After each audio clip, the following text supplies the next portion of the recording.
Innal hamdalillah nahmaduhu wa nasta'inuhu wa nastaghfiruh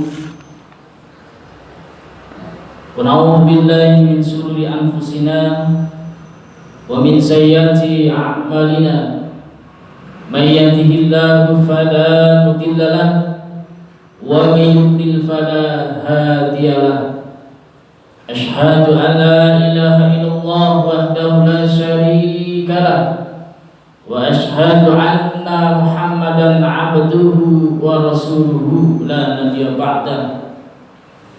Allahumma salli wa sallim ala nabiyyina Muhammadin wa ala alihi wa ashabihi ajma'in, amma ba'd. Qala ta'ala a'udzu billahi minasy syaithanir rajim.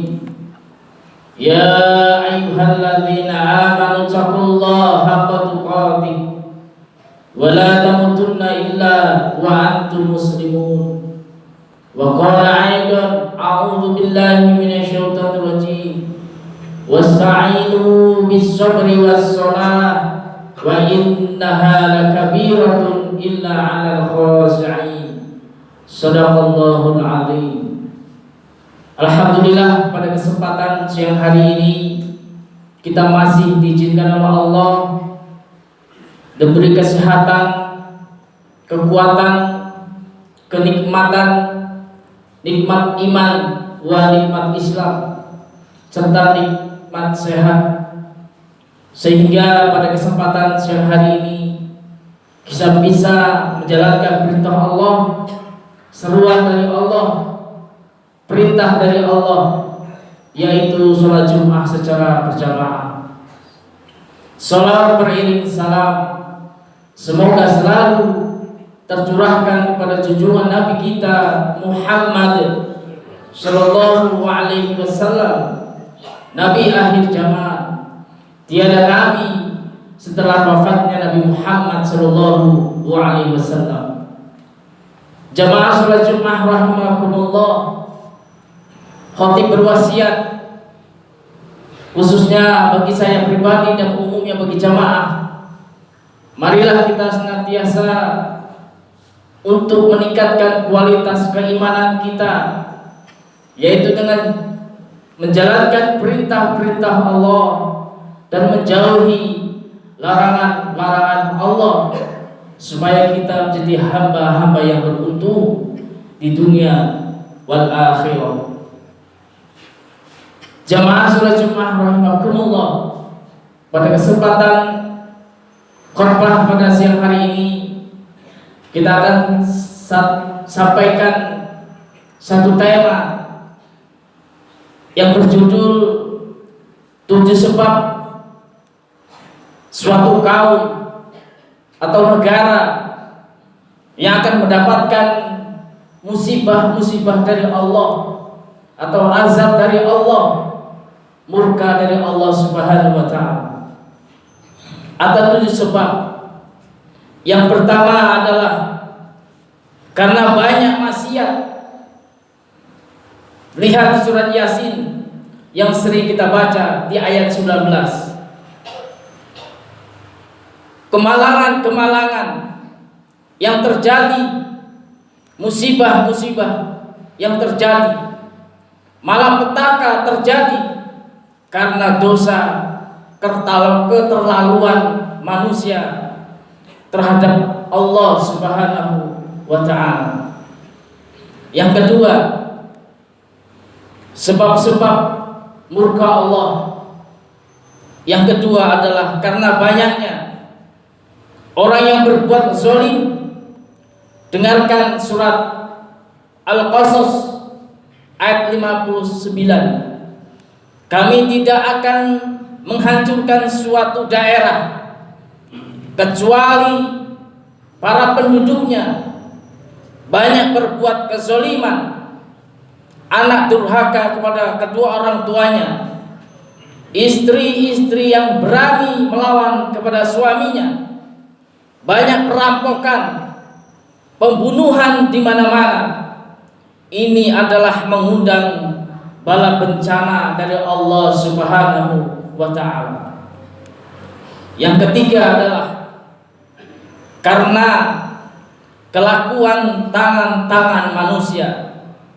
Lihat surah Ar-Rum ayat 41. Telah tampak kerusakan di darat dan di lautan karena tangan-tangan jahil manusia. Akan mereka merasakan akibat perbuatan mereka. Sebagian mereka merasakan akibat perbuatan mereka, agar mereka kembali kepada Allah Subhanahu wa ta'ala.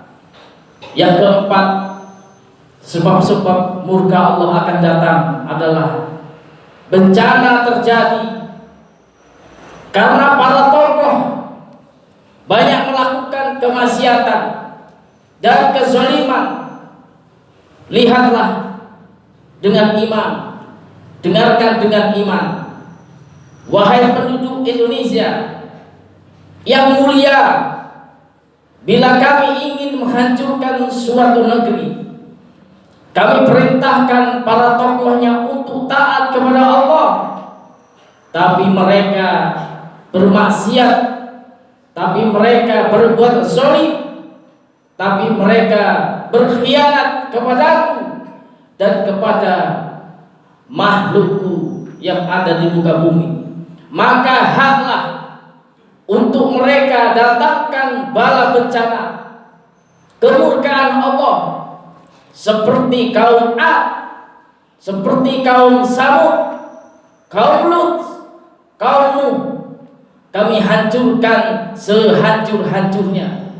Siapa tokoh itu? Para pemimpin kita yang bersumpah dengan Al-Quran di kepalanya, demi Allah tidak korupsi, lalu mereka korupsi. Para hartawan, orang-orang kaya yang dengan hartanya berfoya-foya, sombong dia dengan makhluk yang lain, bermaksiat dengan kekayaannya di tengah-tengah orang yang banyak menderita. Siapa lagi? Ulama yang menjual ayat-ayat Allah dengan murah. Allahu Akbar. Yang kelima, sebab-sebab mendatangkan murka azab dari Allah. Yang kelima adalah mengapa bencana ini terjadi? Karena orang-orang soleh, karena orang-orang baik dia melihat kemaksiatan dan kemungkaran. Lihat surat Al-Anfal ayat 25. Takutlah kalian dengan musibah yang tidak hanya menimpa orang-orang yang bermaksiat saja, orang yang berbuat zalim saja, tapi juga kalian orang-orang soleh. Maka masa bodoh dengan kemaksiatan bukanlah sikap seorang mukmin. Amar ma'ruf nahi mungkar adalah amalan orang-orang yang cerdas. Jamaah salat Jumat rahimakumullah. Yang keenam, suatu perilaku yang dapat mendatangkan azab murka dari Allah. Yang keenam adalah justru karena rahmat Allah, karena peringatan yang Allah hadirkan agar hadir mahkamah kesadaran kita. Wahai jamaah, dengarkanlah dengan iman. Di surah Al-Baqarah ayat 155, ayat 156 dan 157. Kami pasti uji kalian, wahai hamba-hamba Allah. Pasti kami uji kalian dengan sesuatu yang membuat kalian takut. Takut lapar, takut miskin, takut dengan kematian. Tapi kabarkan berita gembira bagi hamba-hamba Allah yang sabar dari semua ujian-ujiannya, yang mereka berkata, inna lillahi wa inna ilaihi raji'un. Sesungguhnya kami milik Allah dan sesungguhnya kami akan kembali kepada Allah. Yang terakhir adalah sebab datangnya musibah, bencana dan murkanya Allah. Yang terakhir adalah ada yang nanya, bagaimana yang bermaksiat yang selamat dari musibah? Tenang-tenang saja. Yang berbuat zalim malah sukses dunia. Di mana keadilan Allah? Allah Maha Adil. Dengarkan firman Allah di surat Hud ayat 15 dan ayat 16. Barang siapa yang mencari kesenangan dunia, lalu dia menghalalkan dengan segala cara, apa kata Allah? Kami beri, kami kasih mereka. Tapi ingat, di akhirat nanti tidak akan mendapatkan secuil pun kenikmatan. Malah Allah, kenikmatan dunia akan menjadikan bahan bakar untuk dirinya. Harta yang dikumpulkan di dunia akan membakar dirinya sebagai bahan bakar dirinya di akhirat kelak. Dia tidak akan mendapatkan secuil kenikmatan pun di akhirat nanti. Ini adalah azab Allah. Itulah istidraj. Hati-hati dengan istidraj.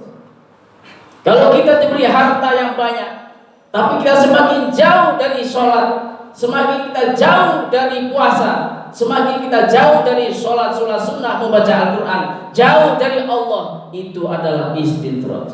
Hati-hati.